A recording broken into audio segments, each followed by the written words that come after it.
Hi everyone, I know you are watching this content to accompany your sleep. So before we start, I want to know where you are watching from and what time you are watching.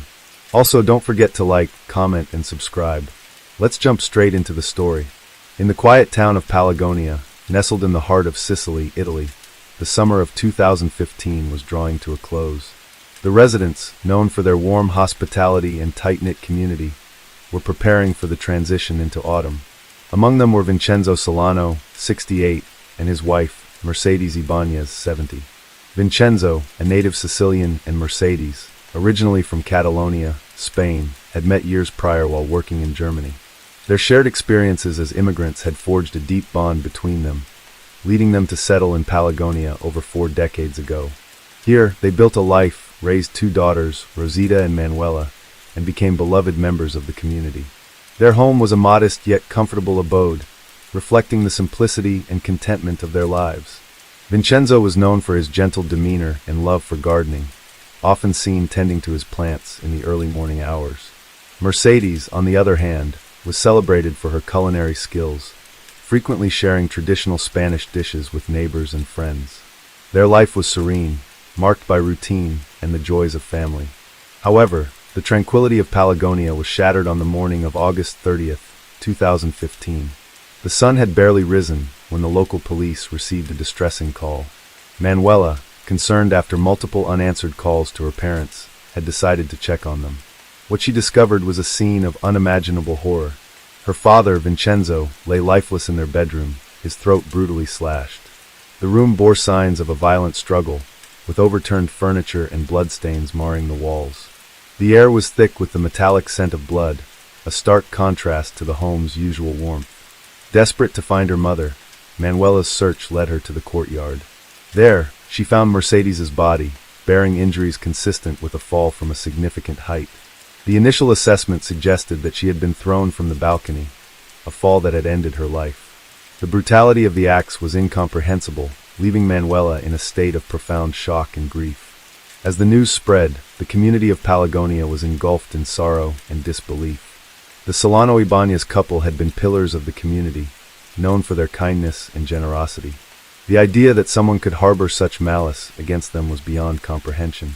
The local authorities, recognizing the gravity of the situation, launched an immediate and thorough investigation. The initial findings painted a grim picture. Vincenzo appeared to have been attacked in his sleep, a cowardly act that spoke to the perpetrator's ruthlessness. Mercedes's injuries suggested a desperate attempt to escape her assailant, culminating in her tragic fall. Further examination revealed additional wounds on both bodies, inflicted by a sharp instrument, possibly a screwdriver or a similar tool. The nature of the injuries indicated a frenzied attack, driven by uncontrollable rage or desperation. In the midst of processing the crime scene, investigators received a significant lead. Earlier that morning, security personnel at the Caraminio Refugee Center, located not far from Palagonia, had detained an 18-year-old Ivorian asylum seeker named Mamadou Kamara. He had been apprehended while attempting to leave the center with a bag containing suspicious items. Among the contents were personal belongings, including jewelry and electronics, later identified as property of the deceased couple.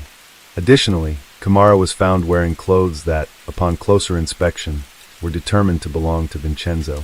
The evidence was compelling, but the authorities were cautious.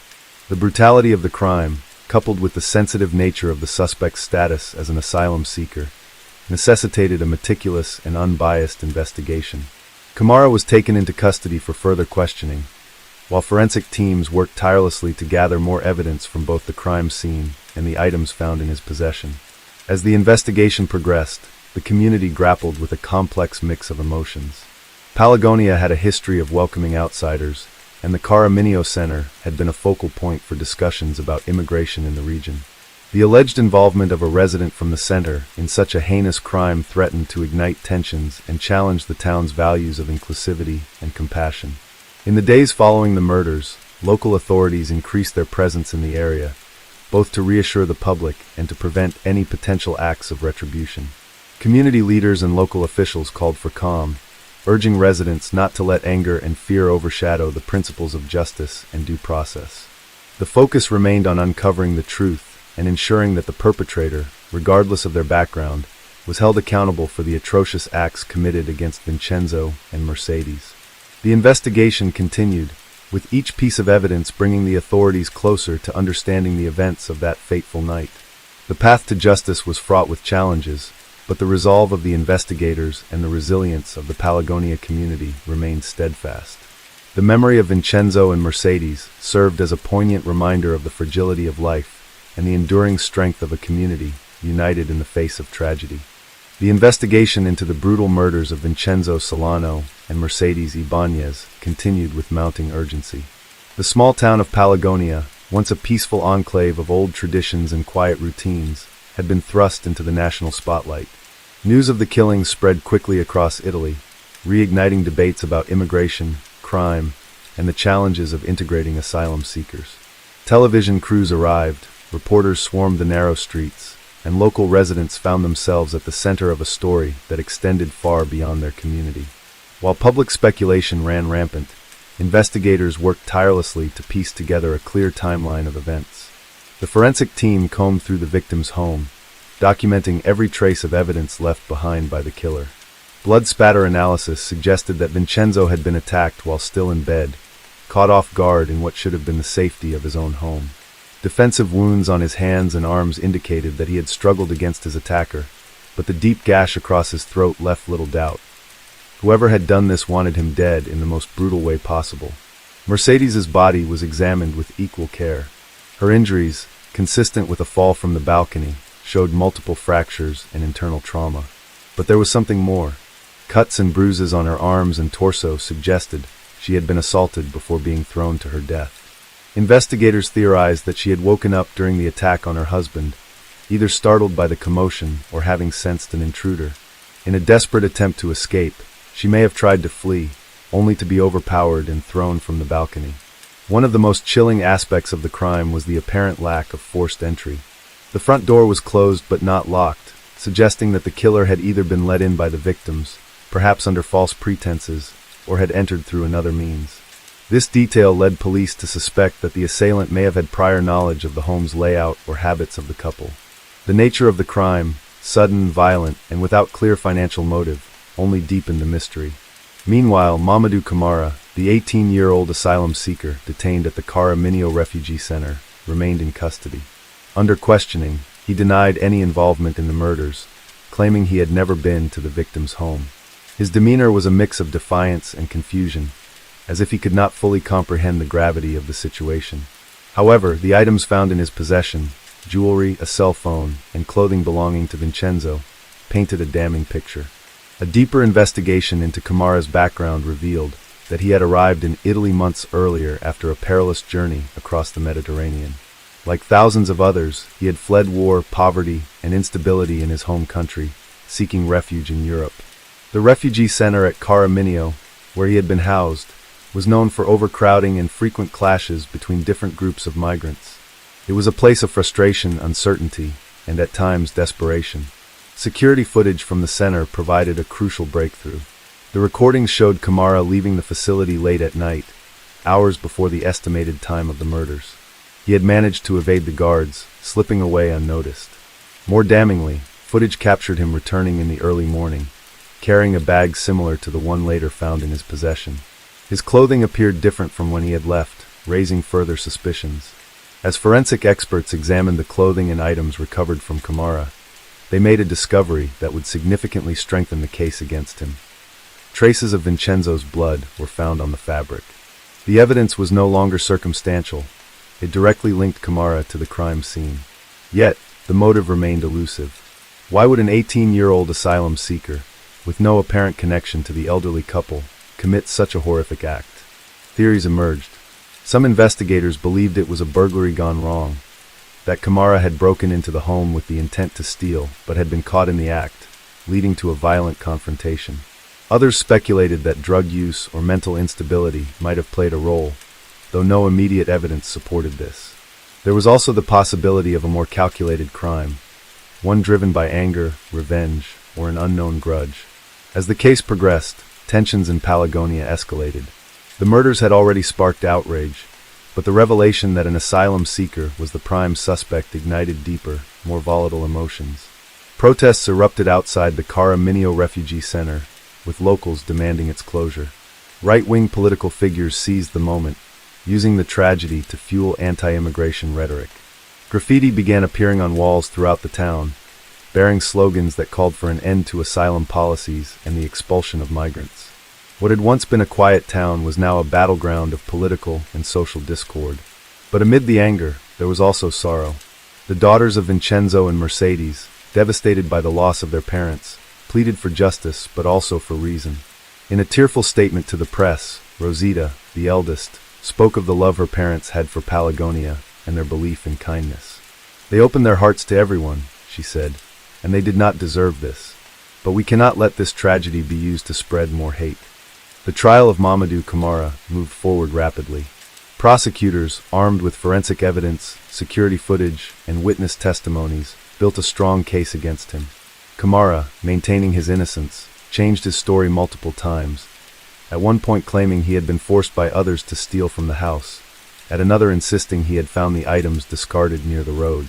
His shifting narrative only worked against him, reinforcing the perception of guilt. With the weight of evidence against him, the court reached a decision. Camara was convicted of the murders of Vincenzo Solano and Mercedes Ibanez. He was sentenced to life in prison, a verdict that brought some closure to the grieving families, but did little to heal the deeper wounds left on Pelagonia. In the aftermath, the town struggled to regain its sense of normalcy. The tragedy of that September night in 2015 would never be forgotten, a grim reminder of how violence could tear through even the most peaceful of communities. The home where Vincenzo and Mercedes had once lived, where they had spent decades building a life together, remained empty, a silent monument to the horrors that had unfolded within its walls. Yet, life in Pelagonia continued. The seasons changed, the markets reopened, and the town's rhythms resumed. But in quiet moments, when the streets emptied and the sun dipped below the horizon, the memory of what had happened lingered. A crime so brutal, so senseless, had left its mark, not just on the family of the victims, but on an entire town, forever altered by the darkness that had once visited its doorstep. The trial of Mamadou Camara had concluded with a life sentence, but the impact of the crime lingered far beyond the courtroom. In Pelagonia, the murders of Vincenzo Solano and Mercedes Ibanez had left a scar, an unspoken weight that settled over the town like an autumn fog. The home where they had lived, once filled with laughter and the smell of freshly baked bread, stood empty. Its windows, once open to welcome neighbors, were now closed, the curtains drawn like eyelids over a restless past. No one spoke of buying it. No one wanted to live in a place where such horror had occurred. The daughters of the victims, Rosita and Manuela, struggled to move forward. The pain of their loss was compounded by the media frenzy that had surrounded the case. Every headline, every televised debate about immigration and crime, felt like another wound. They had buried their parents, but the world refused to let them rest. Strangers wrote letters, some offering condolences, others using the tragedy to push their own agendas. Politicians continued to argue about the implications of the case, twisting their parents' deaths into a talking point for their campaigns. Rosita tried to return to her job as a schoolteacher, but the whispers in the hallways followed her. Manuela, who had been the one to discover the crime scene, found herself plagued by nightmares. She could not shake the image of her father's lifeless body, of the dried blood on the floor, of her mother's broken frame in the courtyard. Therapy helped, but only so much. The trauma was not something she could leave behind. It was stitched into the fabric of her existence. Meanwhile, the town itself remained divided. For some, the case confirmed their worst fears, that the influx of migrants into Sicily had made their once safe streets dangerous. For others, it was a reminder that violence and cruelty were not confined to any one group of people, that evil could exist in any form. But the fear was tangible. People began locking their doors at night. The elderly, once comfortable sitting outside their homes late into the evening, now retreated indoors at sunset. A silent shift had taken place, one that could not be measured in statistics, but was deeply felt in the rhythm of daily life. At the Kara Minio Refugee Center, the mood was tense. The case had cast a long shadow over the facility, fueling resentment from both inside and outside its walls. The other residents of the center, many of whom had fled war and persecution, felt the weight of Camara's crime hanging over them. They faced increased hostility from locals, who now viewed them with suspicion. There were reports of harassment, of shopkeepers refusing service, of slurs muttered under breath as they walked the streets. The crime of one man had tainted them all in the eyes of many. The Italian government, already struggling with the broader European migration crisis, faced pressure to tighten security at refugee centers and implement stricter policies for asylum seekers. In the wake of the murders, new measures were put in place, making it harder for migrants to leave the centers without supervision. Protests erupted, some demanding harsher immigration policies, others calling for fair treatment of refugees. The debate raged on, but for the people of Pelagonia, the focus remained on the 2 lives that had been lost. As the years passed, the memory of the crime remained, though its sharp edges dulled with time. The newspapers moved on to other stories. The debates shifted to new controversies. But for those who had known Vincenzo and Mercedes, the pain never fully faded. Their absence was felt at family gatherings, in the empty chairs where they once sat, in the moments when laughter would rise only to be dampened by the realization that they were gone. Rosita and Manuela eventually made the difficult decision to sell their parents' home. It had become too painful to hold on to, a relic of a past they could not reclaim. A young couple from out of town purchased it, unaware of its history. They painted the walls, replaced the furniture, and filled it with new memories. But the neighbors still looked at the house with different eyes, still felt a chill when they walked past at night. Justice had been served, but justice was not the same as closure. The town had learned that evil did not always come in the form of shadows and whispered threats. It could arrive silently, without warning, and change everything in a single night. The streets of Pelagonia remained the same. The church bells still rang, the market still bustled with life. But beneath the surface, there was an understanding that had not been there before. No place was truly safe. No door was ever completely locked. And sometimes the worst nightmares were the ones that happened while you were still awake. Klondike Bishimbayev was born on April 11, 1980, in Gil, Kazakh SSR. Klondike Bishimbayev grew up with his younger sister Irujin, born in 1984. He received 3 higher educations, studying at Kazakh Academy of Management, TAZ University, and George Washington University through a presidential scholarship. At 26, he defended his PhD thesis in economic sciences. Klondike began his career as a bank manager in 2000. He briefly interned at the Ministry of Economy, then held senior positions in large companies before returning to the ministry in 2016. He became the young head of the ministry, but was dismissed 8 months later due to a bribery scandal, sentenced to 10 years in prison. However, he was released on parole after just 1 year. In his personal life, Klondike was married twice. His first wife, whom he married in 1999, and had a son in 2000. They divorced in 2004. In 2006, he married, with whom he had 3 children before divorcing in 2020. After a few years, he married Sultanat Nuknova. Sultanat Nuknova was born on May 15, 1992, in Pavlodar, Kazakhstan. She was the youngest of 2 children to businessman father and economist mother. Her uncle was a prominent politician. As a schoolgirl, Sultanat became interested in astrology, studying literature and making accurate predictions for friends and classmates. She turned her hobby into a career, achieving success quickly. Sultanat promoted her astrological services on social media, offering consultations, forecasts, and guidance on goal achievement, career choice, and spiritual growth. She also gave advice on love affairs and relationships, with a client base consisting only of women and girls. She quickly achieved financial independence by doing what she loved. Her services were in high demand, with consultations scheduled months in advance.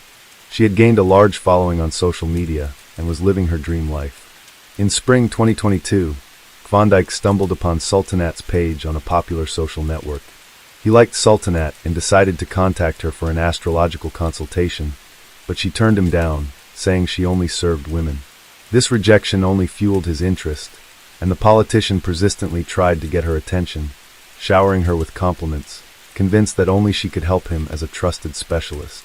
Sultanat was flattered, but refused to meet Klondike, who repeatedly asked her out despite Sultanat offering online consultations. He persisted for months, gathering information about her life, habits, and interests, but she remained uninterested. Sultanat initially refused to meet the man, but eventually agreed to a meeting for face-to-face counseling. Despite his good impression, polite behavior, and courtesy, she told her brother that he was not her type and they wouldn't match. Initially, Sultanat was not worried about Klondike because she knew she could keep him. However, within a month, the situation changed when Klondike gained influence by befriending a respected older member of the family, Sultanat's grandmother.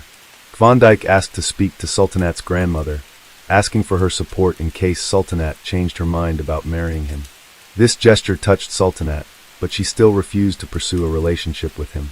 Sultanat visited her parents in Pavlodar in fall 2022 and mentioned no serious changes in her personal life were expected. She confided in her brother that the 12-year age difference with Klondike confused her, and she wasn't attracted to him, also citing astrological incompatibility. Sultanat's brother was shocked to see a post on his social media that his sister had accepted Klondike's marriage proposal just a month after their visit. This news surprised both her family and friends, as she had recently said that nothing serious would happen. A few months later, in December 2022, they held a luxury wedding at a budget establishment in Astana. The marriage was not officially registered, with they opting for a mosque ceremony instead. Sultanat's attitude towards her partner changed significantly after the wedding. She praised his intelligence, education, and conversation skills to friends and denied his involvement in a corruption case that led to his brief imprisonment, claiming he was framed. From the outside, they seemed happy. He showered her with gifts, and she called him the perfect husband. Friends envied their relationship, thinking she was lucky. However, this didn't last. After the wedding, they moved into his parents' house, where his mother, Almira, spoiled her with gifts and protected her from household chores, but couldn't shield her from her son's true nature. Sultanat would periodically visit her parents with her husband, but she wouldn't invite them to her home because it would annoy Klondike and cause arguments. At first, none of her relatives were aware of this. However, less than a month after the wedding, on New Year's Eve, Sultanat's brother visited and witnessed a disturbing scene. A large, festive table had been set, but the celebration was only for the immediate family. When Klondike's cousin and his wife arrived with gifts for everyone, Sultanat was embarrassed because she didn't have a gift in return. She quickly found a solution by giving Klondike's cousin's wife a bottle of expensive perfume that her husband had bought her the day before, but she hadn't had a chance to open it yet. Klondike was not just displeased, but enraged by her actions. He yelled at her, claiming she had no right to give away something he had paid for, and began insulting her. The guests quickly left, and when her parents tried to intervene, they were rudely shut down. In a fit of rage, Klondike overturned the table, spilling food and drinks everywhere, and ruining the New Year's Eve celebration. Sultanat's brother was shocked by the scene and didn't know how to react. The next day, Sultanat confided in him over the phone that her husband's behavior had changed dramatically since their wedding, and she was unsure of the reason, but hoped the situation would improve with time. Sultanat Nukanova's brother advised her to end the relationship and return home, but she flatly refused. 2 months later, she sent him selfies showing severe bruises on her face, asking him not to ask any questions. Concerned, her brother tried to contact her, but she didn't answer his calls. He then reached out to her husband, Klondike, who agreed to meet with him. During their meeting, Klondike told Sultanat's brother to stay out of their business and refused to explain the cause of the bruises on his wife's face. Klondike was also unable to account for Sultanat's whereabouts, which filled him with uneasy thoughts. Fortunately, Sultanat was eventually found at her parents' country home. Despite the pleas of loved ones, Sultanat returned to her husband, insisting that she loved him and was willing to do anything to save their marriage. For a while, he behaved impeccably, showering her with gifts and promising to change for her sake. They even took a vacation together to a popular resort in the Maldives, where they appeared to be very happy. Sultanat didn't explicitly complain about her marriage, but her behavior and appearance changed. She lost weight, became withdrawn, and wore revealing clothing, possibly to hide bruises. She stopped working as an astrologer and blogger, and only posted happy photos with her husband on social media. Klondike took away her source of income, making her reliant on him. She was not allowed to socialize without his permission and was monitored at all times. Despite appearing perfect to outsiders, their relationship was actually controlling and suffocating. Sultanat confessed to her friend that her husband exerted total control over her. Forbidding her to work or contact her parents without his knowledge was irrationally jealous, accusatory, and abusive. Despite her friend's horror and advice to leave him, she insisted she just wanted to talk, not be advised. They sought help from a family psychologist to save their marriage. Sultanat's husband rejected her therapist options and instead chose his own specialist, who blamed Sultanat for all their problems. She suspected her husband had hired the therapist to humiliate her. In summer 2023, Sultanat tried to leave him and stay with her parents, but her husband appeared a week later, asking for another chance and suggesting a change of environment to save their marriage. Sultanat hoped having a child would change her husband's attitude, but she couldn't get pregnant. After a family dinner in October, she briefly left her husband and moved into a rented apartment found by her brother. However, she returned to her husband 10 days later and even remarried him in a mosque ceremony, which she personally told her family about. On November 5th, she invited her family and close friends to her cousin's restaurant. Klondike made a good impression with his chivalrous behavior, being attentive and affectionate towards her. Everyone believed his feelings were genuine, but tragedy was looming. On November 9th, a relative contacted Sultanat's brother over the phone, sounding frightened as she asked about the truth of a social media rumor. After clarification, she shared a news link which reported that a former economy minister had taken the life of his young wife. Sultanat had asked to stay with him for a night after threatening to leave her husband. He agreed and told her where to find the spare keys, but she never arrived and her phone stopped working. He rushed to her house, but found no one there and her husband was not answering his phone, which made things even more concerning. The decision was made to immediately go to the family restaurant, where Sultanat was last in contact, to search for answers. While on the way, he received a call from his frightened parents, who had also read the news and were trying to find out what had really happened. However, he couldn't provide them with any information and only promised to look into it. When he arrived at the restaurant, he was met by police officers who expressed their condolences and informed him that his sister had sadly passed away before receiving medical attention. Overwhelmed and disbelieving, he struggled to accept the news, but tragically, it was confirmed to be true. By the time he arrived, the main suspect, Klondike, had already been arrested and taken to the station. Klondike denied any guilt, claiming that the event was a terrible accident and that he was trying to help his wife. Also, the restaurant owner was taken into custody on suspicion of being involved in the incident. Several months ago, on the evening of November 8, 2023, Sultanat and Klondike and their friends attended a concert by singer Dima Belan. The loud music made it difficult for their friends to follow the conversation between the spouses, who got into a heated argument. Initially, their friends thought they were just discussing something, but it soon became clear that they was engaged in a full-blown fight. They stormed out of the concert hall without saying a word to anyone and went to the restaurant Bao, where they continued to quarrel in a private VIP booth. Camera footage shows Klondike taking several bottles of alcohol from the bar and joining his wife in the booth. As they drank wine and discussed their relationship, she told him that she couldn't continue like this and planned to leave him. Infuriated by her statement, Klondike started shouting and threatening her, even slapping Sultanat. After the altercation, she called her brother and told him she would be coming to his house for the night, having finally made up her mind to leave her husband. Around midnight, she stepped outside, intending to go to her brother's house, but her husband caught up with her and the argument continued. The surveillance footage reveals a 15-minute argument between them, after which Klondike convinced his spouse to re-enter the building. They continued to quarrel in the vestibule and eventually secluded themselves in a stall with no camera coverage, making it impossible to determine exactly what occurred inside. In the hallway, cameras recorded Klondike aggressively pursuing his wife, Sultanat, as she attempted to create distance. He grabbed her hands, shook her, and pushed her against the wall. Klondike's lawyer downplayed these actions, describing them as stroking. However, Sultanat tried to escape and locked herself in the toilet to evade her husband's aggression. Undeterred, he kicked the door, resulting in corresponding injuries. After forcing his wife to open the door, Klondike physically assaulted her, striking her multiple times in the face. He berated her, claiming that she lived at his expense.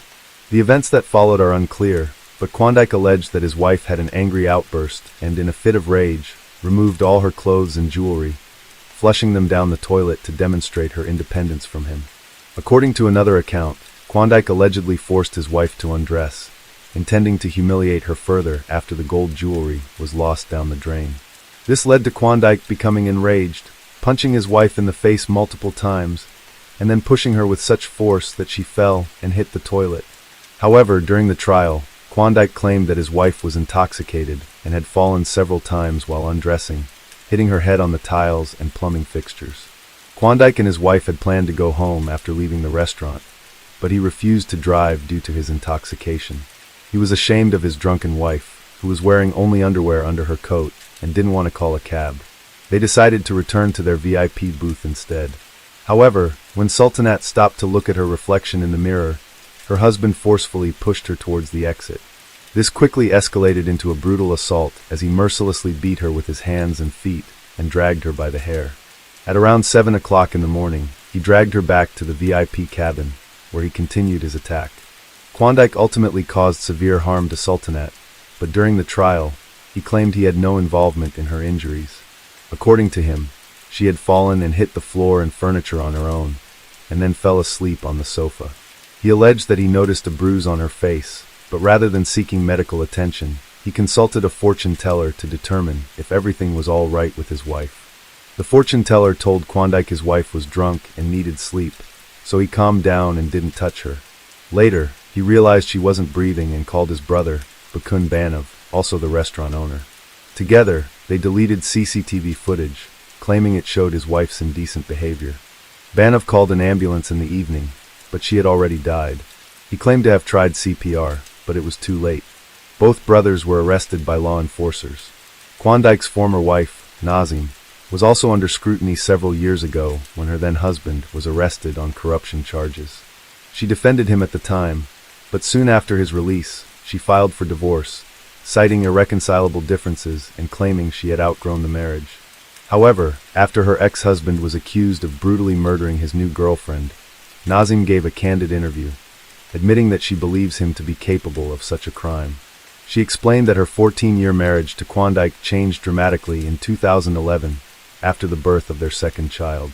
Klondike became increasingly aggressive, selfish, and narcissistic, thinking that the world should revolve around him. Nazim also revealed that her husband frequently cheated on her, openly flaunting his infidelities. However, it wasn't until his phone data was accessed during his 2017 arrest that she discovered the full extent of his cheating. He had multiple mistresses, and they constantly changed. After Klondike was released from prison, his behavior became even more violent and aggressive, according to Nazim. A disagreement erupted between them a month later, sparked by a minor issue. However, Klondike's reaction was excessive, as he became enraged and ripped a toilet lid from the wall with his bare hands, throwing it at Nazim. Although she dodged, the incident made her realize that the marriage was unsalvageable, in her opinion. Klondike had apparently restrained his true nature for a long time, because he knew Nazim wouldn't tolerate his darker impulses. Klondike had a sinister strategy. He initially chose a victim, tested her limits, and pushed her to see how much she would tolerate. Once he was convinced that she wouldn't leave or complain, he revealed his true self as a sophisticated sadist. The trial of Klondike began in March 2024, with relatives of Sultanat pushing for an open trial to prevent him from using his wealth and connections to influence witnesses and judges. Klondike, who had previously been convicted of a serious offense but released on parole, requested a jury trial to avoid a life sentence. A jury of 12 was selected, and in this case, a life sentence would require a unanimous decision from all jurors and the judge, a very unlikely outcome. Klondike denies premeditated murder, claiming the event was an accident. He says his spouse provoked him, but video recordings contradict him. Initially, authorities considered charging him with domestic violence, a crime with lenient punishment in Kazakhstan. However, this sparked outrage, particularly from the victim's mother, who feels her son-in-law may get off too lightly, undermining her faith in justice. A law was approved in April 2024 to toughen penalties for domestic violence in Kazakhstan following public outrage. Klondike tried to pressure his brother into giving false testimony, and also attempted to discredit his late wife in court, calling her an inadequate, unbalanced, and alcoholic who provoked him. He claimed he acted in a state of passion, hitting her only a few times, and that her other injuries were self-inflicted from falling under the influence of alcohol. However, Klondike was alleged that he didn't allow called medics for Sultanat, and was instead concerned with deleting footage from cameras. Klondike ordered his brother to fake his wife's phone activity, making it seem like she was home. However, the plan didn't work. Klondike was found guilty of murder and sentenced to 24 years. Klondike's brother Bakun Banov was given a 4-year sentence for complicity. Sultanat's family expressed dissatisfaction with the court's decision. Her father hoped for a life sentence for his former son-in-law, calling any other verdict unfair. Today we're going to take a look at another horrible case with you. The case of Antonia Barra. Antonia was born in the late 1980s to a loving family that valued closeness and togetherness. Her parents, Alejandro and Marcela, raised 5 children in a spacious home, providing a nurturing environment where care and attention were abundant. The children were well-behaved and kind, and the household was generally free of significant problems. Antonia, however, stood out from her siblings due to her exceptional qualities from a young age. She was remarkably perceptive, responsible, and ambitious, which made her a source of great pride for her parents. She consistently excelled academically, had positive relationships with her teachers, and had clear plans for her future. Antonia's aspirations included traveling and living a fulfilling life. After high school, Antonia successfully enrolled in her preferred university and began pursuing a highly competitive major. As a freshman, she dedicated herself to mastering the fundamentals of her chosen profession and actively participated in both academic and social activities, forming close bonds with like-minded friends who shared her interests and ambitions. Antonia had become particularly close to Consuelo Uribe, a law student. They friends enjoyed spending time together, going shopping, attending parties, and socializing. Their friendship deepened over time. When Antonia's boyfriend Rodrigo broke up with her, Consuelo suggested a distraction to help her cope with the heartbreak. Antonia, struggling to come to terms with the breakup, welcomed her friend's idea. To take her mind off the past and briefly escape her sadness, Antonia and Consuelo planned a trip to Pucón, a tourist town in Chile, to celebrate the country's Independence Day on September 18th. The music festival was scheduled to take place at the Black Room Club on the evening of September 17th. At around 6:30 p.m., Antonia, Consuelo, and 3 other friends, including Consuelo's boyfriend, set off for Pucón. The trip was smooth, and upon arrival, the group stayed in separate accommodations, with they staying in a summer house owned by the Uribe family. After 8 p.m., they got ready to head to a party at Black Room, a well-known spot that promised an unforgettable night. Before leaving, Antonia texted her dad, who reminded her to be careful around people she didn't know. Antonia assured him that being cautious was second nature to her. They had a great time chatting and dancing with friends. As fate would have it, Martin and Antonia unexpectedly ran into each other at the club. They were thrilled to see each other and spent the evening together, chatting and dancing. Throughout the night, Antonia would occasionally leave Martin's side to check in with her friend and greet other male acquaintances she had met while bar hopping. However, she didn't realize how much she had been drinking, likely due to the long drive and her empty stomach. This was unusual for her, as she normally didn't let herself get carried away with alcohol. Consuelo told Antonia it was time to leave the club, but Antonia was having too much fun and refused to go. Consuelo warned her to stop drinking and think about leaving, but Antonia was determined to stay. Despite Consuelo's concerns, Antonia chose to stay at the club, and Consuelo left without her. However, Antonia would soon come to regret her decision. One of their friends stayed at the club and saw what happened next. He later shared what he saw during the investigation and in court. He said that Martin started talking to Antonia and then took her hand, leading her towards the exit. Antonia seemed unsure and confused, likely because she had been drinking too much. Although she was in a daze, Antonia didn't seem to resist or mind being led away. It was unclear if she even knew what was happening, but external surveillance footage told a different story. According to Martin's friends, they left the club in 2 cars, but there was no room for her, so she ended up walking with them. Along the way, they passed a store, and footage showed that the man had forced her to enter. She was visibly intoxicated and unable to resist. Throughout the night, Martin, who was somewhat more sober than the others, attempted to exert control over the situation. The footage captured moments of Martin being overly affectionate towards her and trying to kiss her, despite her clear reluctance and attempts to pull away. After arriving upstairs around 9 a.m., Consuelo checked her messages and found a voice message from her friend Antonia.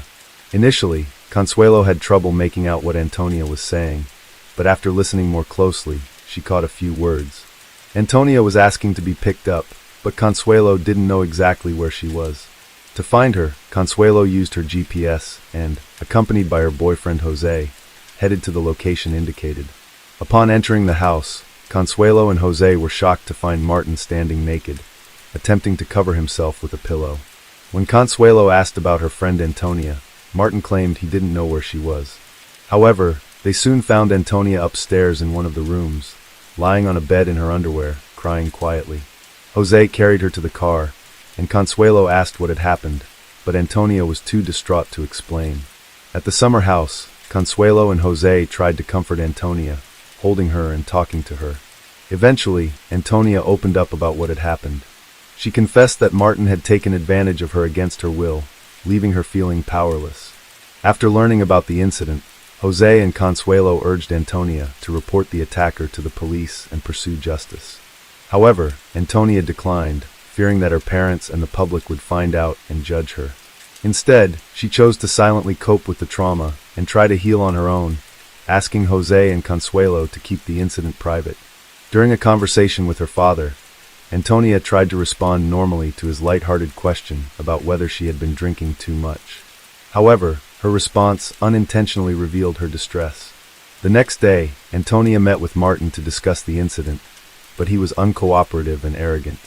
Martin claimed that the events of the previous night were consensual, which made Antonia realize that she would not receive the truth or an apology from him. She understood that she needed to try to move forward. Antonia stayed quiet and acted normal for 3 weeks. A close childhood friend claimed not to notice anything unusual, but Antonia's classmates observed that her memory was faltering and her thoughts were disorganized. But sometime later, Alejandro eventually discovered the truth about his daughter. Alejandro shared his daughter Antonia's heartbreaking story, which sparked a nationwide movement. Multiple women came forward with similar allegations against Martin, leading to 6 new charges and his exposure as a serial offender. The Martin family sought court protection for their personal information, which had been leaked online. They claimed that the online harassment, including insults, threatening messages, and false information, had violated their constitutional right to privacy. The court agreed, and on June 12, 2020, it ordered Antonia's relatives to stop sharing information about the Martin family on social media and to refrain from publishing anything that could compromise them.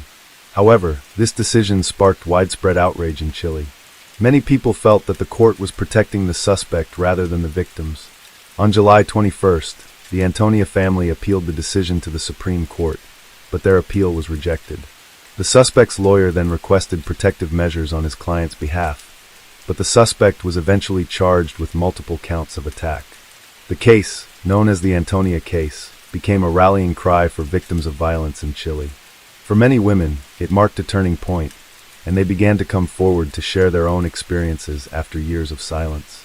On July 22nd, a surprising turn of events occurred when the court changed Martin's preventive measure from detention to house arrest, effectively releasing him.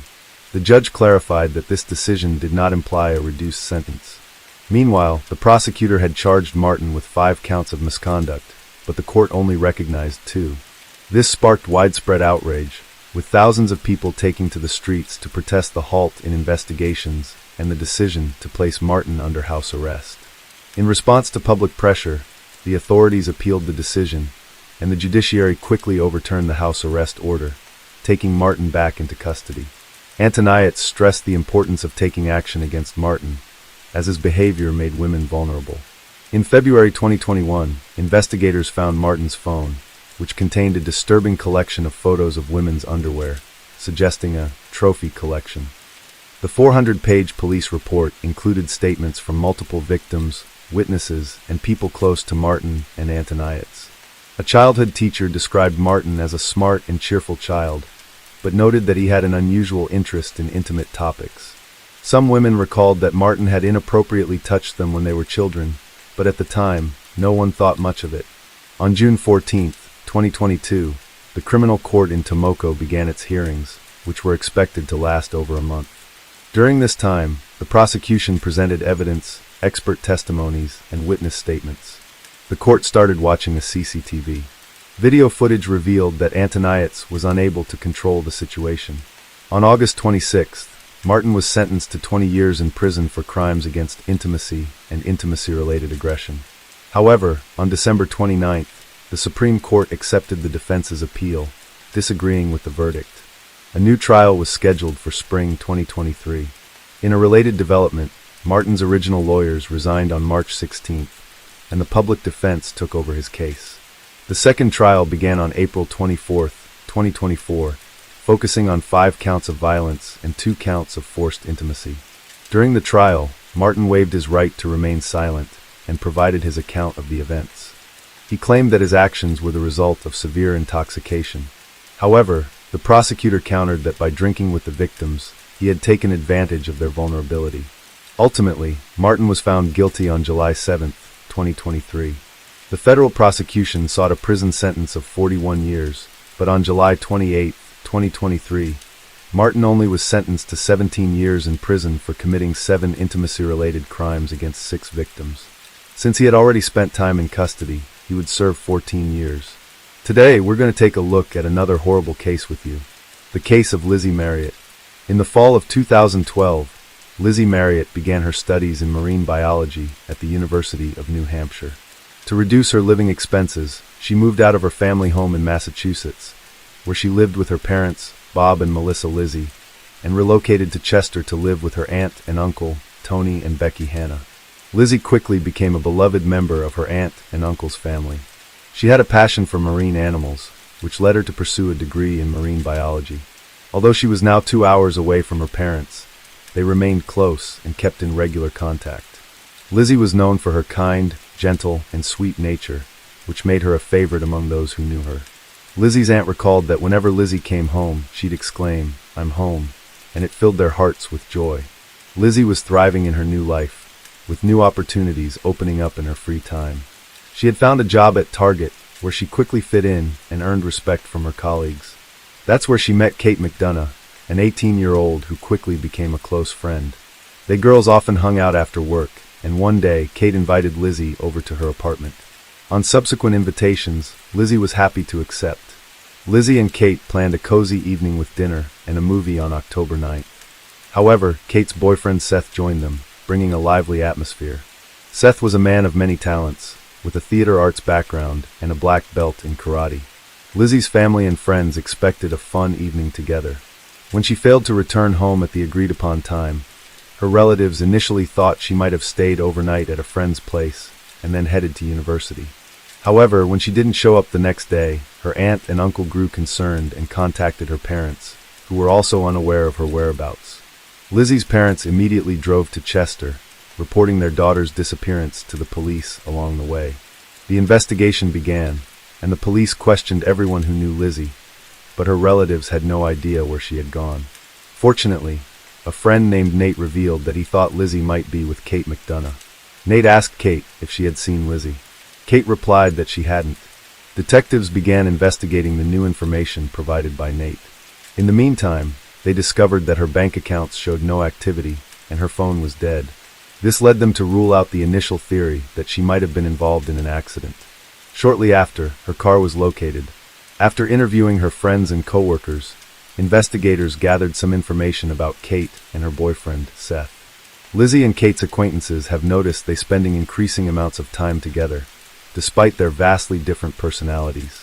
Outwardly, Lizzie is sociable and compassionate, whereas Kate is known for being rude. The reason behind their close relationship remains unclear. Lizzie was once a cheerful person, but after meeting Seth, she changed. Her coworkers noticed a difference, and she distanced herself from relatives who disapproved of Seth's behavior. They started dating when Lizzie was 17 and moved in together in Dover, New Hampshire, after she turned 18. On October 12th, authorities questioned Kate and Seth separately, but at the same time. This tactic helped investigators gather more information. For 2 hours, Kate consistently denied ever having met Lizzie on October 9th, but then she stopped cooperating completely with the investigation. Seth, on the other hand, was more open with the details. He contradicted Kate's account, saying that Lizzie was actually at their place on the 9th. Seth described the events of that day, saying that he, Kate, and Lizzie watched a movie together, played strip poker, and then engaged in a consensual threesome. However, the situation becomes tragic when things don't go as planned. Lizzie accidentally dies while tied with rope. Too shocked and afraid of being misunderstood, Seth and Kate decided to dump Lizzie's body into the Piscataqua River on Pierce Island. After being questioned for 11 hours, Seth accompanied police to the location and reenacted how he and Kate threw the body off the cliff. Lizzie's parents doubted Seth's account of her death, insisting she was in a loving relationship with Brittany and wouldn't cheat or take her own life. They urged police to find her body for a proper burial. The search continued with volunteers and a detective, but strong river currents made it possible her body was swept to the Atlantic. The investigation into Lizzie's death continued with a search of Seth's apartment. Detectives found the apartment cluttered and disorganized, with evidence of Seth's interest in occultism and black magic. A search of the surrounding area turned up a bag in a trash container containing black leather gloves, a sweatshirt, and men's underwear with DNA from both Seth and Lizzie, confirming their intimate relationship. The sweatshirt was identified as Lizzie's by her family. Later, Kate McDonough confirmed some of his account. According to Kate, she, Seth, and Lizzie spent the evening of October 9th in playing strip poker, which eventually led to a consensual intimate encounter involving rope bondage, which Lizzie had agreed to. Lizzie Marriott was having a good time until she suddenly had a seizure, suffocated, and lost consciousness. She stopped breathing when Seth and Kate lifted her up. Kate thought it was an accident, but an unexpected witness's testimony took the investigation in a new direction. A young woman visited the police station, claiming to have crucial information about the Lizzie Marriott case and requesting to speak with the lead detectives. During the conversation, she introduced herself as Catherine Fish, Seth Mella's ex-girlfriend. Her statements implied that Seth was capable of murder. She revealed that Seth had once confided in her about a fantasy in which he took someone's life. To understand Catherine's testimony, it's essential to examine her past relationship with Seth. They met 10 years ago, and initially Seth seemed attentive and caring. However, during their first intimate encounter, Catherine discovered Seth's interest in BDSM. Seth initially seemed great, but he revealed a cruel and controlling side over time. He didn't tolerate disagreement or boundaries. After sharing dark fantasies, kind of felt trapped and scared, especially when Seth physically attacked her, grabbing her throat and refusing to let go despite her pleas. This incident shattered her illusions about their relationship. After moving to a new city, kind of felt isolated and alone, dependent on Seth. As his behavior escalated, he introduced other women, proposing a polyamorous relationship. Kind of felt trapped, afraid to leave due to Seth's controlling behavior. It took months for her to gather the courage to escape the toxic relationship. In May 2014, Seth Mella appeared in court, facing not only intentional murder charges, but also accusations of taking advantage of multiple individuals. Several people testified against him, including Kate McDonough. 2 months after Lizzie's death, Kate was arrested and held in custody on charges of obstructing justice and interfering with the investigation. During her time in custody, Kate had ample opportunity to reflect on the events and consider who she was protecting. While imprisoned, Kate and Seth stayed in close touch and envisioned a life together in a country where they could not be extradited. They shared dreams of getting married, starting a family, and building a future, but their escape plan stalled in the winter of 2012. Seth convinced his cellmate, Ryan Bachman, who was about to be released, to help their escape. The plan was for Ryan to use his bank account to withdraw money, buy drugs, and sell them to increase their initial investment. They intended to use the money to purchase guns, 2 cars, explosives, and a boat. Ryan had different intentions and chose to keep the money for himself, causing Seth to give up on their plan to escape. Meanwhile, authorities became aware of their scheme. Seth wrote to Kate and hinted at a reunion in the afterlife, suggesting he believed in its existence. This could imply that Seth was vaguely suggesting Kate should consider ending her life to join him in the afterlife. As time passed, Kate's thoughts became clearer, allowing her to make a more rational decision when the prosecutor's office presented her with a favorable deal in 2014. Under the agreement, Kate was required to reveal the truth about the events that occurred on the evening of October 9th, and in return, her potential 20-year prison sentence was significantly reduced to 3 years. This offer was especially beneficial in light of the circumstances that later came to light during the investigation. As part of their agreement, Kate acknowledged that she was deeply intimidated by Seth and followed his instructions without hesitation. Over time, Seth had slowly stripped Kate of her autonomy and stifled her ability to make decisions for herself. Approximately 6 weeks before the tragic event, Seth had asked Kate to arrange a threesome with someone else while she was away on a 10-day theater tour, but Kate was unable to find someone to participate. Over time, Seth's messages to Kate became increasingly aggressive, transitioning from giving her instructions to making threats. He warned her of severe consequences if she didn't meet his demands, which included bringing a friend to participate in his plan. Kate invited Lizzie to visit her at home, and Lizzie agreed because she trusted Kate and had been to her place before. However, Kate didn't tell Lizzie that Seth would also be there, as she knew Lizzie might be hesitant. Seth had seen Lizzie's photos and was eager to meet her. On October 9th, Seth arrived at Kate's apartment at 9 p.m. At first, Kate and Lizzie chatted together, and Seth joined in later, initially creating a light-hearted atmosphere with his jokes and friendly demeanor. As they watched a movie, Seth suggested playing strip poker, dimming the lights to create an intimate setting. Lizzie began to lose the game, eventually ending up in her underwear. In another round, Seth suggested kissing Kate, but she refused, explaining that she was in a committed relationship and found the idea unpleasant. Seth suggested leaving Lizzie alone, but she refused. He retrieved a rope and gloves from his room, returned, and strangled her with the rope before she could react. After killing Lizzie, Seth committed a further act of violence against her body. His girlfriend, Kate, was present but did not intervene, claiming she was too scared to act. She feared that she would become the next victim if she tried to help. Later, at around 1 a.m., Seth and his girlfriend wrapped Lizzie's body in tarpaulin and placed it in a suitcase. They then transported the suitcase to Lizzie's car and drove to Pierce Island by the river. From the observation deck, they removed Lizzie's body from the suitcase and threw it off the cliff. After the incident, Kate and another person cleaned up inside her car. Then they drove to the campus parking lot, where Kate parked her vehicle. From the parking lot, they walked a 10-mile distance to Kate's home. The experience left Kate severely shaken, and she went into shock. She was also fearful of testifying against Seth in the future, worrying that he might intimidate or silence her due to concerns for her safety. During the trial, Kate's excessive sobbing raised suspicions, with some doubting her emotional display and suggesting she was a skilled actress. Kate's defense claimed that Lizzie's death was an accident during intimacy, but acknowledged that Seth and Kate had disposed of the body. They alleged that Seth isolated and coerced Kate, affecting her mental state. The prosecution focused on deliberate murder, citing the discovery of gloves at the scene, which suggested premeditation. Roberta Gherkin and Paul Hickok, acquaintances of Seth Mella, testified for the prosecution. After Lizzie's murder, Seth called them at 10:49 p.m. asking for help. When they arrived after 11 p.m., they found Seth on the bed next to Kate McDonough in lingerie.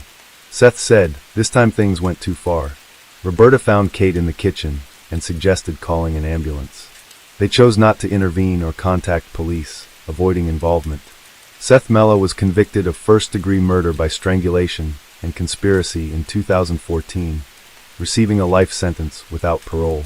Kate McDonough, who was 20 at the time, got a 3-year sentence as part of a plea deal and was released in 2016. She has since maintained a low profile. Lizzie Marriott's parents, Bob and Melissa, do not feel the sentence is sufficient.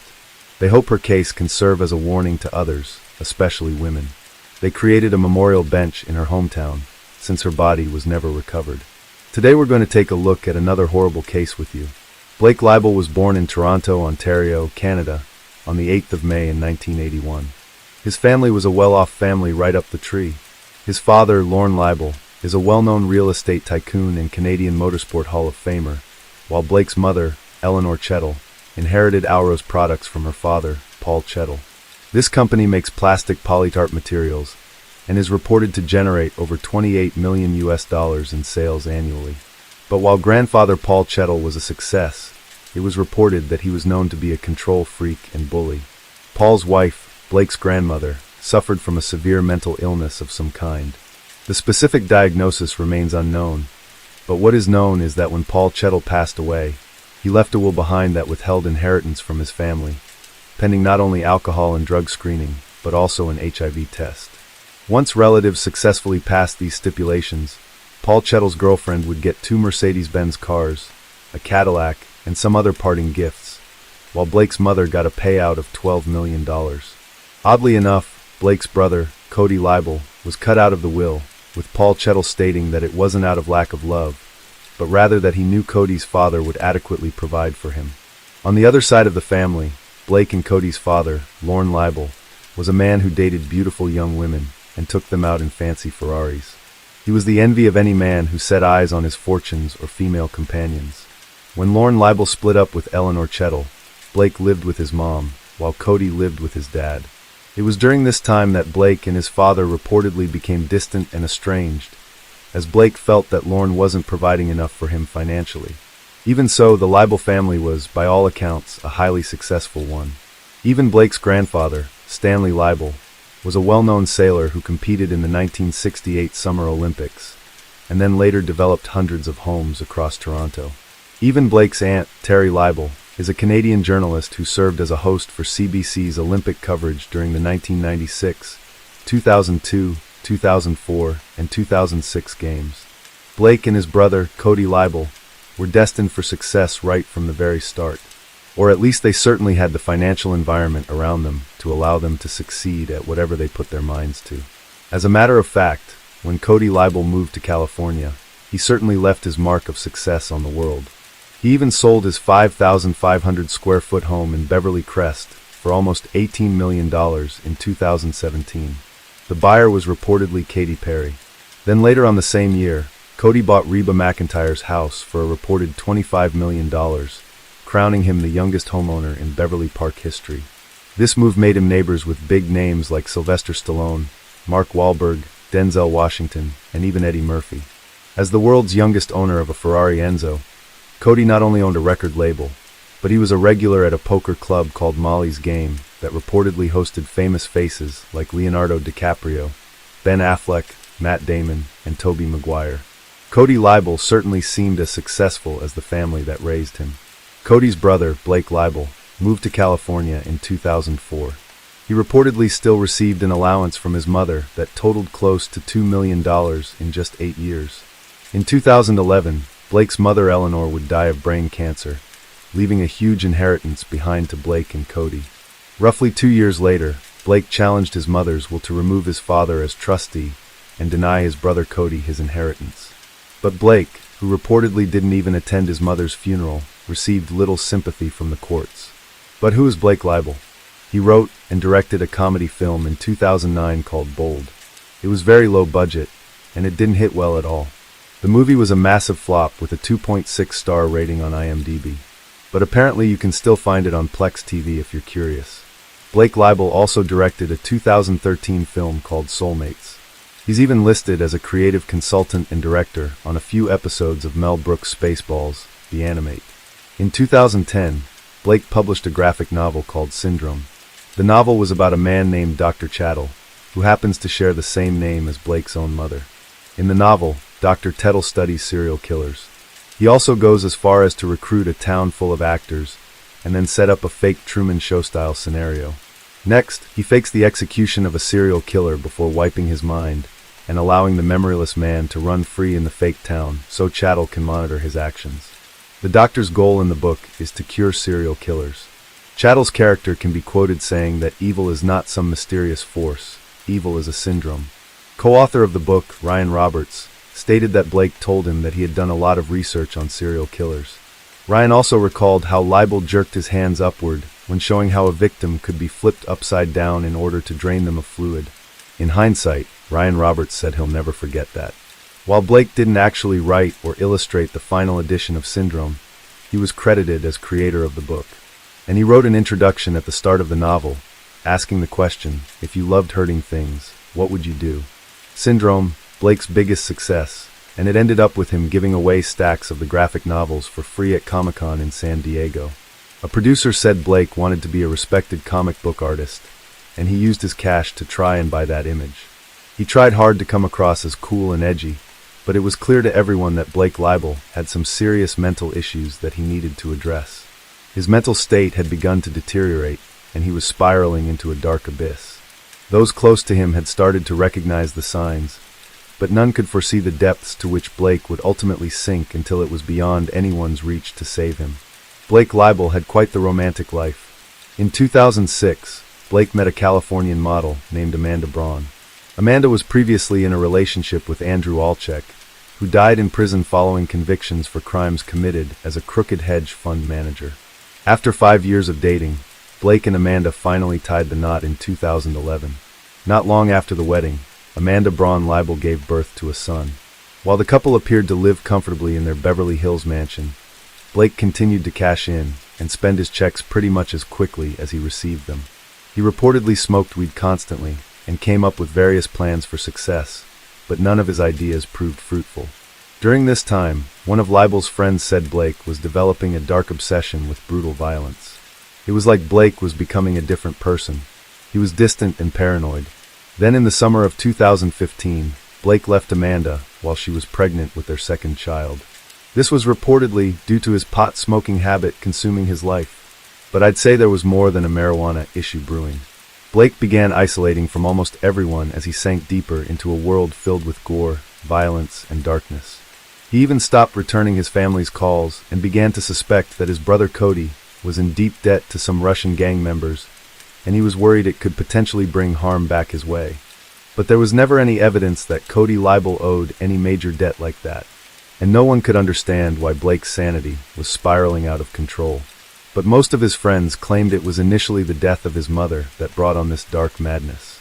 Eleanor Chattel's $5.5 million home in Toronto, plus the millions of other dollars acquired due to her death, just wasn't enough for Blake.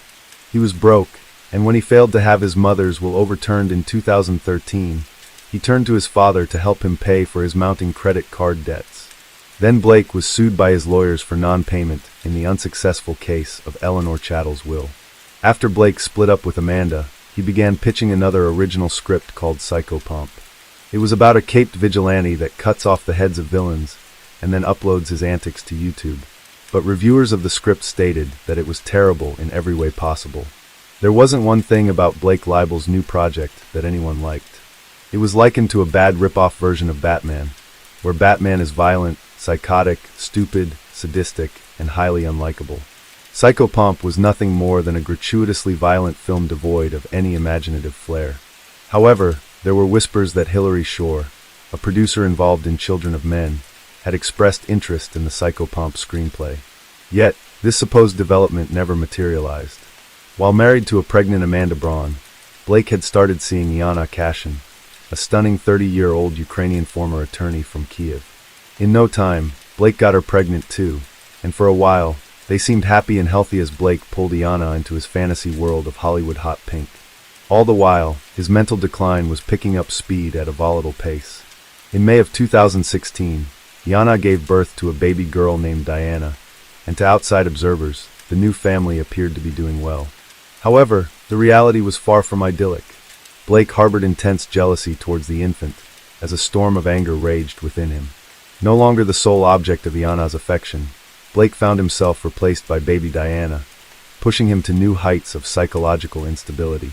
He incessantly demanded sexual attention from Yana, threatening to abandon her for another woman if she refused his advances. In an attempt to salvage their relationship, Yana sent her newborn daughter to live with her mother in a nearby apartment, which Blake financially supported. Then on the 20th of May, Blake Libel was arrested for sexual assault, not far from his condo. The alleged victim was Blake's third girlfriend, Constance Bucafory. She'd been living in another house he owned that was also a couple of miles away from his West Hollywood apartment, where he lived with Yana. Constance claimed Blake forced himself on her in the house. Bucafory is known for being a storyboard artist on Aquaman, and working in the art department for films like Snow White and The Huntsman P.S. I Love You and the Emoji Movie. Blake Libel was released from custody around 15 hours after he was arrested, following a bail payment of $100,000. Yana had bailed Blake out of jail, but finding out about the affair with Constance was the final straw for her. She moved into her mother, Olga Kasiansma. There was only one door left to check, and it was locked. The cops tried to force the door open to the bedroom, but a mattress was barricading the door from the other side. The cops shouted for whoever was in there to come out. And that's when Blake's voice finally responded, saying he wasn't going to come out because he was scared that the officers were going to beat him up. They assured him that this wouldn't happen, and that they were just there to check on his girlfriend to make sure she was okay. Blake replied back that she was fine. He said she was at the hospital and gave them a room number.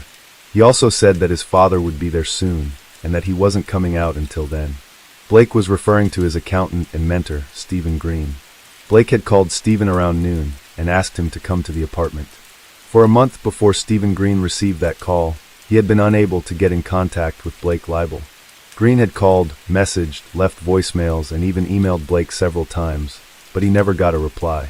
Stephen Green even left a voicemail on Blake's phone stating that he was worried about him and that he loved him. He said whatever was going on, he wanted to help him get through it. But as you're about to find out, it was way too late for that. When Green arrived at the condo, he spoke to Blake through the partially opened bedroom door in the apartment. A short while later, a detective arrived on the scene to find Green now in the living room talking to Blake on the phone. Leibel was still barricaded in the master bedroom. When Green hung up the phone, the detective asked him to call Blake back, which he did. After a few minutes of conversation, Blake Leibel finally agreed to come out. He was only wearing boxer shorts when he emerged from the room. Stephen Green gave Blake some clothing to put on. Luckily, officers checked the clothing first and found Leibel's passport and about $4,000 in cash. It's thought that he was going to try and make a break for it, but that never happened. As the officers entered the bedroom, one of them screamed, "She's on the bed." The detective immediately ordered everyone to go outside, and he called in the paramedics who were waiting on standby. Sadly, Yana Cashin was pronounced dead at 1:02 p.m. on May 26th. Yana Cashin's naked body was lying on a clean sheet and was covered by a red Mickey Mouse blanket on top of a blue polka dot blanket. Her head was on a pillow. There were abrasions and bruising on the left side of Cashin's face, consistent with blunt force trauma. There were human bite marks on Cashin's left jaw and left bicep, as well as fingernail marks under her jawline. Her scalp had been removed from around her eyebrows to the hairline on the back of her head. A large portion of skin on the right side of her face had also been removed. The skull bone was visible. There were cuts across her lower forehead, below the eyebrows. There was also a cut on the right side of her face, from her cheek to her jawline, and another on the left side of her face, toward where the ear should have been, but it was missing. The medical examiner later proposed that a sharp-bladed tool had been used to cut off the skin, but he also noted that some facial tissue had been ripped away by hand. Considering the extensive damage to Jana's face and skull, combined with the challenging nature of both cutting and tearing the tissue, the doctor believed that inflicting these injuries would have been a lengthy process. Moreover, the presence of inflammation in the tissue and bleeding from several severed samples led to the tragic conclusion that Jana Cashin was still alive while enduring this prolonged torture. The examiner also determined that there was no blood in Jana's heart, veins, or arteries. Half of Jana's blood supply was missing. This is highly unusual, even considering the weight of her injuries. Gravity wouldn't have been enough to drain that much blood from her body. Her heart would have had to have been pumping the entire time. It was the medical examiner's opinion that Blake may have drained Jana's blood by placing her in the bathtub with her head lower than her feet, and then running water over her head, which could have increased the blood flow and potentially interfere with clotting. Due to the presence of foam in her nostrils, the doctor concluded that Jana was probably submerged in water for at least 30 minutes. Her body was then washed and placed on the clean sheet. Her cause of death was ruled as exsanguination, which is the draining of blood. There was an additional pillow to the left of Jana with an indentation on it. It was as if someone had been laying next to her. There were dried blood stains on the mattress beneath the sheet she lay upon. The investigation uncovered the extent of the violence that had occurred throughout Blake Leibel's condo. According to court documents, blood stains and pieces of human flesh were discovered behind the bed. Blood was also splattered on the wall near Jana's body. A fragment of an eyebrow was found on the floor beside the bed.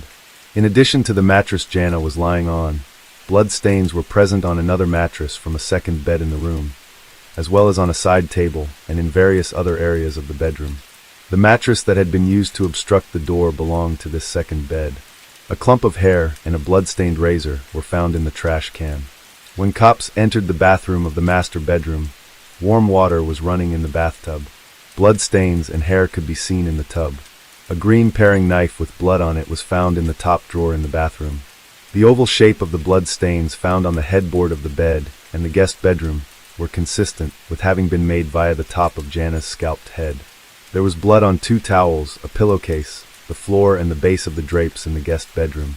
The drain in the tub of the guest bathroom also tested positive for blood. The same drain contained some freshly cut hair. Chemical testing also confirmed the presence of blood that someone had tried to clean up in areas of the dining room, the hallway, the guest bathroom, and both of the bedrooms. The kitchen garbage disposal also tested positive for blood. Then more evidence was found in the dumpster. Inside trash bags that had been thrown down the garbage chute, mere feet from Blake's condo door, Investigators found blood-stained bedding, towels, clothing, bath mats, placemats, a bed skirt with bloody handprints, human tissue, including some pieces with hair that appeared to be scalp and the missing ear. Samples taken from Blake's hand and fingernails also contained Jana's DNA. Jana's hands showed signs of injury consistent with self-defense. The marks and bruises seen on Blake's face when arrested were most likely inflicted by Jana, fighting for her life. The LA coroner concluded that she was kept alive for around 8 hours. He said he'd never seen injuries like that, and he likened them to wartime injuries. Blake Leibel was arrested and charged with the torture and murder of Jana Cashin. It was later discovered that he used her phone to order food to the apartment via Postmates twice during the time Jana was missing. Blake's demeanor on the scene was described as ice cold. He acted as if he didn't even know Jana was dead. When an officer told him, he simply replied, "Well, I guess you'll find out who did it then." Leibel donned an evil grin as officers led him away from the condo in handcuffs. On June 26, 2018, Blake Leibel was sentenced to life without parole. Due to the nature of his crimes, he was eligible for the death penalty, but the DA didn't pursue it, even though doctors deemed Blake not to be insane and stated he was fit to stand trial. It took the jury just 3 hours to deliver a guilty verdict. Blake was also ordered to pay about $43 million to Jana Cashin's family. Cody Leibel was present on every day of the trial. Blake's father never showed up. Jana Cashin had only been living in the United States for a couple of years before tragedy struck. She was working on becoming a translator. What happened to her was absolutely devastating. It was a crime with little motive outside of Blake's narcissistic desire to control women with his allowance. It was as if this aged, evil little boy had never been rejected. And once he was, or rather felt like he couldn't take it. His ego collapsed, and he snatched away the life of his newborn daughter's beautiful mother in the cruelest way possible. Blake Leibel will rot in prison where he belongs, alone with no one, nothing, and no future that will lead to any shedding of light in his direction. Today we're going to take a look at another horrible case with you, the case of Siobhan McLaughlin. On February 28, 2006, McLaughlin was found deceased in a locked bedroom at her residence in Natchitoches Goldstown, Dublin 14. At first, it appeared as if she had tragically taken her own life. But within hours, the members of the McLaughlin family were convinced that she had been brutally murdered. Siobhan was one of 8 children, 7 girls and 1 boy, born to her parents, Ewan and Deja McLaughlin. Siobhan worked as a chef in the canteen of an electrical firm. In 1989, at the age of 21, she met a man named Brian Carney, who was 31 years old. Brian worked as an electrical engineer for the same firm, which was a very good job. Siobhan lived in an apartment, while Brian lived with his toddler daughter, Aisling, from a previous relationship. Brian's wife and the mother of his child had passed away from natural causes a few years before Siobhan and him met. Brian was raising his daughter alone. Eventually, Siobhan would move in with Brian and his daughter. They renovated this house and then decided to sell it. Siobhan decided to set up her own catering business, as she had trained at the Shelburne Hotel, and she was ahead of her time when it came to food. She used ingredients that were uncommon in Ireland during the 90s, but would now be considered standard. The era of meat and potatoes had passed. Brian was not only an electrical engineer, but he also owned a music shop called Music City, which he sold in 2005. In 1995, the couple got engaged but then split up. They did keep in touch with each other over the years, meeting for dinner every few months. While they were separated, Brian never entered into any other relationship, and eventually they reconciled. In January 2002, they got married and Siobhan was expecting a baby. Their son, Daniel, was born 6 months later. That same year, Brian and Siobhan traveled to Spain on holidays, with the prospect of buying a boat. But while there, they came across a 200-year-old merchant's mansion on the island of Mallorca in Spain. They bought it and converted it into a boutique hotel. It had 6 luxury bedrooms and a heated outdoor pool. The couple bought the property for €2.5 million and oversaw most of the renovations themselves. Siobhan was a visionary, traveling from place to place, collecting pieces for the hotel, along with her impeccable taste and furnishings. Siobhan's culinary skills were what would make the hotel a success. The hotel opened in January 2003, and Siobhan's barbecues quickly became a highlight of guest stays and were popular among the locals. Siobhan and Brian would regularly travel back and forth between Mallorca and Ireland. However, during the holiday season, which spanned from March to December, Brian would travel back to Ireland more frequently. This meant that Siobhan was left in charge of running the business in Mallorca, while also raising their son, Daniel. Later, people who knew Siobhan would say that towards the end, they could see that she was not happy and was exhausted from doing everything. They felt there was an atmosphere of tension when Brian was around. However, because Siobhan's family was so large, Siobhan would frequently receive visits from one or a few of them, and she was very glad to see them. These visits seemed to lift her spirits and put a pep in her step. Siobhan was very independent, but she also greatly valued the closeness of her family. A few years into owning the property in Spain, Brian and Siobhan decided to build a new house beside their property in Dublin, hoping to sell the original house and move into the new house or rent out either of the properties. Siobhan came home to Dublin for the break. In 2006, she consulted a lawyer about legally separating and what she had to do. The solicitor advised her to keep a diary of the goings-on between herself and Brian. She enrolled their son, Daniel, in a local school and was going to approach Brian about her and their son moving into the new house that was being built next door. While Siobhan loved what she had built out there, she was very much on her own, overworked, and trying to raise their son with no family around her for support. On the morning of Tuesday, the 28th of February, 2006, it was Brian's birthday. Siobhan's sister Niamh arrived at Siobhan's house as usual. While she normally arrived at 9 a.m. to leave her car in the driveway and catch the bus into the city, this morning, she did not arrive until 9:30 a.m. As she had her own key, she let herself into the house and found 3-year-old Daniel wandering around on his own downstairs. Niamh then went upstairs to Siobhan's bedroom door and found it was locked. There was no reply when she called her name. Niamh then called her father and mother and informed them of the situation. When the father arrived, he broke down the door and found Siobhan lying in the bedroom near the inset door. Owen reached down and touched Siobhan on the head and then the leg and found she was cold. He knew then that his beloved daughter was dead. She was only 38 years old. The key to the bedroom was found on the floor, just inches away from the main bedroom door, and it appeared to have been pushed under. Owen immediately contacted the Garda, Irish police. When they arrived and examined the scene, they felt it was staged. Photos had been placed around Siobhan, almost like a shrine. A cord was partially wrapped around Siobhan, and the cord had been broken.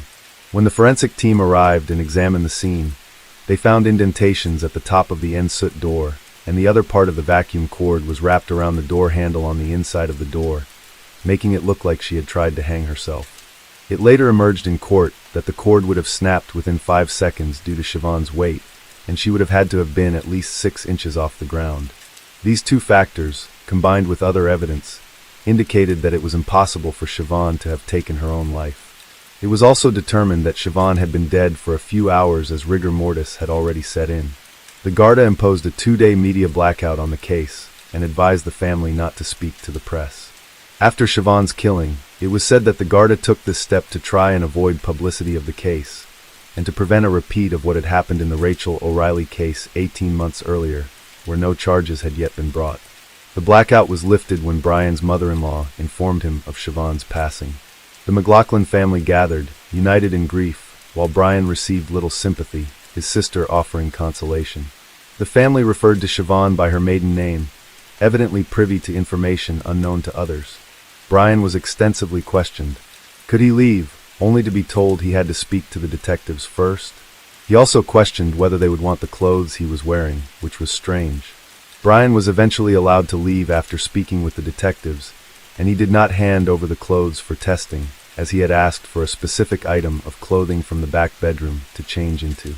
The police officers did not want to give him these clothes, so they let him leave with the clothes he was wearing. He went to stay with his parents, along with Daniel. Later that evening, Gwadi went to the house to retrieve the clothes he was wearing, and it was discovered that his mother had washed the clothes. Very convenient. On Thursday, March 2nd, 49-year-old Brown was brought in for questioning and detained for 12 hours. Reports indicate he was picked up from his parents' home. After initially agreeing to cooperate with the investigation, he refused to answer any of the questions asked. He was released that evening. Gwadi told the press that they were conducting further inquiries and a file would be prepared for the Director of Public Prosecutions. The Gwadi interviewed Siobhan's friends and family, and they discovered that Siobhan was unhappy in her marriage and had visited a solicitor weeks before she died. She had also contacted the Citizens Advice Bureau for advice on separation and dividing assets. The family also revealed that they were suspicious of Brian and that he was a controlling individual. They provided an example of Siobhan being made to take out the dishes from the dishwasher and being required to wash them by hand because it was too expensive to run the dishwasher. He controlled the money, and she had to get his approval for everything. Siobhan sold her apartment, and Brian moved them to Spain. One of the sisters would say it was his dream to move to Spain, not Siobhan's. Siobhan's life was in Ireland, and she had no one in Spain. It was his way of isolating her from her friends and family. There was also a growing rift between Brian and the McLaughlin family. Brian delayed the funeral by 10 days after asking for a second autopsy. When a death notice was published in the newspaper, the McLaughlin family referred to Siobhan as McLaughlin and not Carney, and never mentioned Brian. Meanwhile, they published a separate notice in a different newspaper. At the funeral on the 11th of March, a picture was placed beside the coffin of Siobhan and her son, but Brian was left out. Additionally, at the funeral, the Kearney and McLaughlin families sat separately in the church. They did not look at each other or interact on the day. This is characteristic of Irish people. We do not hesitate to express our genuine feelings about someone. The week after the funeral, the Garda traveled to Spain and conducted a search of the hotel that Siobhan and Brian owned. Furthermore, Brian's mobile data was recovered, and it placed him at the scene of the crime at the time they believed Siobhan died. Witnesses reported seeing Brian in the driveway at the time. He claimed to be at his brother's on the morning of the murder. Brian's DNA was also found on a part of the vacuum cord. On June 22, 2006, Brian was arrested again and questioned at Dundrum Garda Station. He was questioned for 8 hours before being released without charge. The Garda felt they had enough evidence at this stage and sent a complete file with all the new evidence gathered over the months to the Director of Public Prosecutions, DPP. It was now a waiting game. Meanwhile, Brian went to Spain to oversee all the preparations for the hotel's new season opening.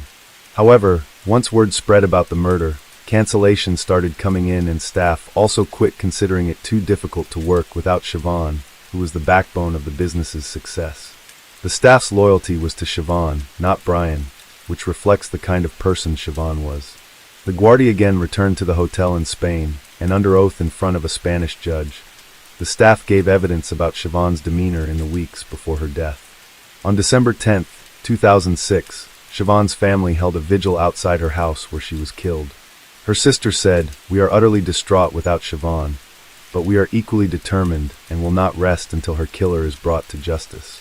Siobhan was the embodiment of fun, life, joy, a terrific mother, and an adorable and hilarious sister and daughter, a true friend, and she will never be forgotten.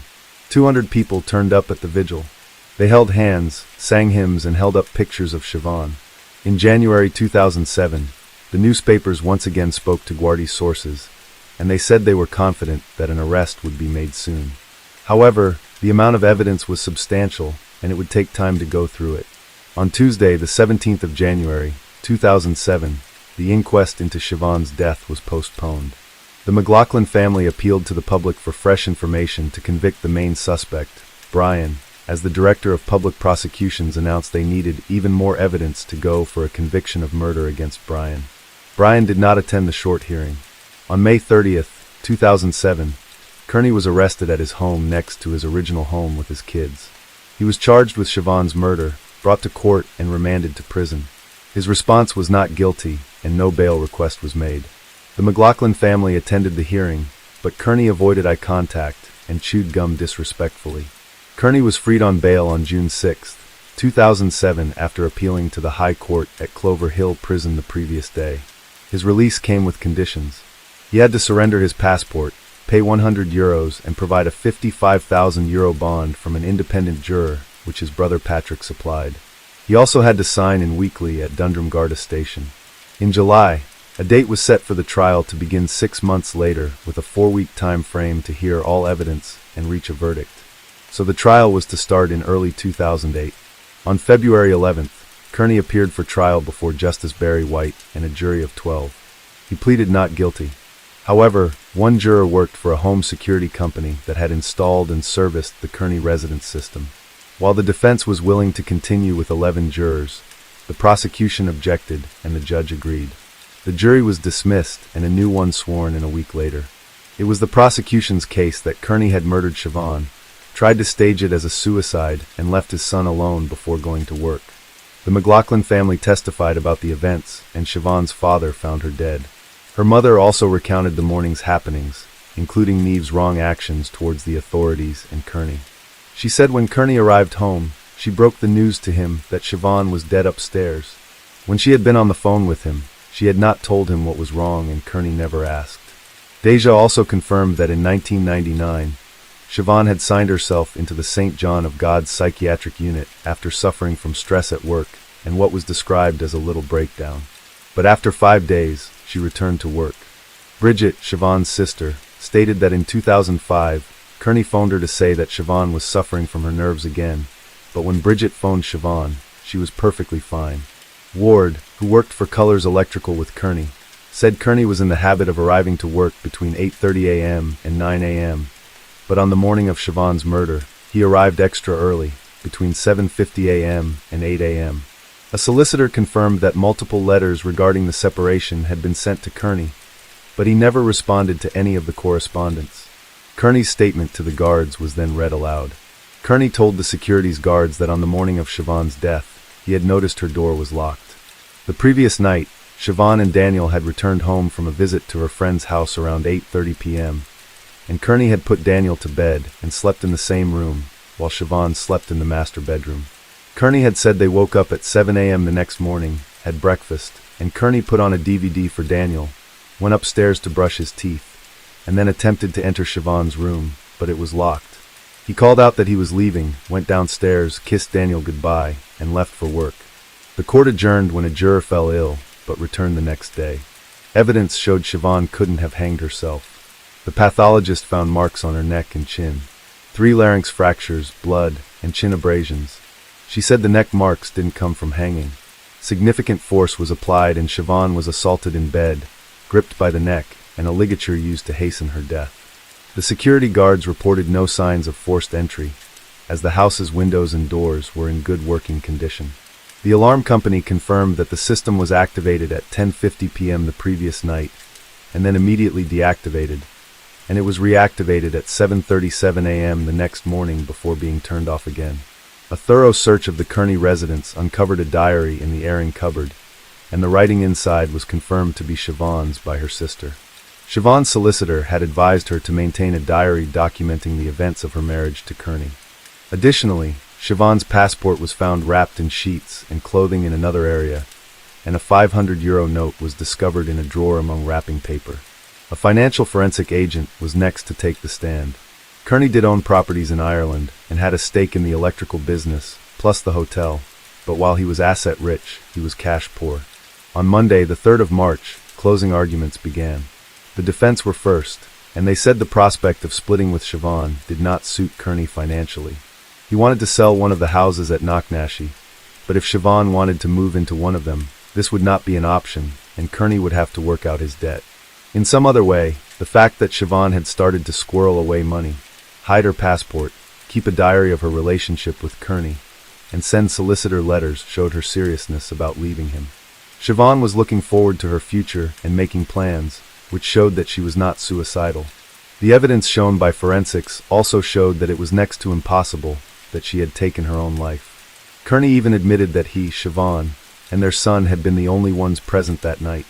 The defense recommended caution, as the prosecution had shown no hard evidence, and it was all circumstantial evidence. They said the jury needed to pay attention to what was missing in the case. There was no history of violence, no custody dispute, no alcohol abuse or jealousy.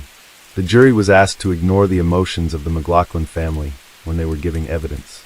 It is known that there doesn't have to be outward signs of abuse, as it's the rabbit hole of a course of control, which the family would say there was plenty of. Siobhan was strangled, and she had known Kearney since a very young age. There were no visible signs of physical violence, but there were extreme levels of control, like Kearney telling her to take the dirty dishes out of the dishwasher and hand wash them, because it would cost too much money. When Siobhan finally said she was going to a solicitor, that's when Kearney couldn't cope, and he took her life. Coercive control is considered a form of domestic abuse, even if there is no physical violence. This is a growing issue that we are only now starting to address in the 2020s. On the 4th of March, Justice Barry White charged the jury and referred to the victim as Rachel, rather than Siobhan, in his summing up, which was a terrible mistake. It so happened that at the same time he was overseeing the case of Rachel O'Reilly, and he apologized. It wasn't the first or the last time that both women would be mentioned in each other's trial,